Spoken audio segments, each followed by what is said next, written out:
پتہ ہے بندہ نیک کون ہوتا ہے؟ جس کی تنہائی نیک ہوتی ہے، جو اکیلے میں نیک ہوتا ہے۔ تنہائی جس کی پاک صاف ہوتی ہے، اصل میں وہ بندہ نیک ہوتا ہے۔ ہمارے ہاں نا بالخصوص نوجوان نسل سے کہوں گا، تمہارے پاس سہولت آئی ہے موبائل کی، تمہارے پاس سہولت آئی ہے انٹرنیٹ کی، لیکن دیکھنا اس کی وجہ سے کہیں تمہاری تنہائی ناپاک نہ ہو جائے۔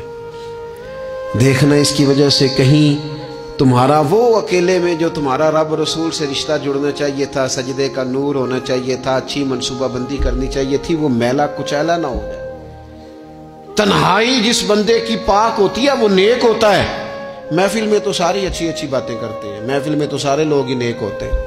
یہ صحیح بخاری میں حدیث ہے، نبی اکرم صلی اللہ تعالیٰ علیہ وسلم نے فرمایا، میں اپنی امت کے کچھ ایسے لوگوں کو جانتا ہوں جو قیامت کے دن تہامہ پہاڑ کے برابر نیکیاں لے کے آئیں گے۔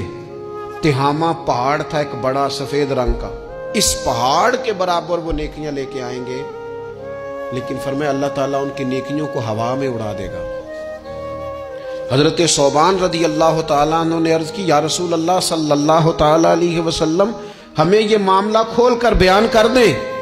حضور علیہ السلام فرمانے لگے، وہ راتوں کو عبادت بھی کرتے ہیں، اللہ کی بارگاہ میں بھی حاضر ہوتے ہیں، لیکن فرمایا ان لوگوں کا مسئلہ یہ ہے، ان کا نقصان یہ ہے، گھاٹا اور خسارہ یہ ہے کہ جب وہ اکیلے ہوتے ہیں تو رب کی حرمتوں کو پامال کرتے ہیں، دین کی حدوں کو توڑتے ہیں، تنہائیوں میں رب کی نافرمانی کرتے ہیں۔ نتیجہ کیا نکلتا ہے کہ وہ جو لوگوں کے بیچ نیکیاں کی ہوتی ہیں، نمازیں پڑھی ہوتی ہیں، عبادتیں کی ہوتی ہیں، صدقات کی ہوتے ہیں، وہ بھی ضائع ہو جاتے ہیں۔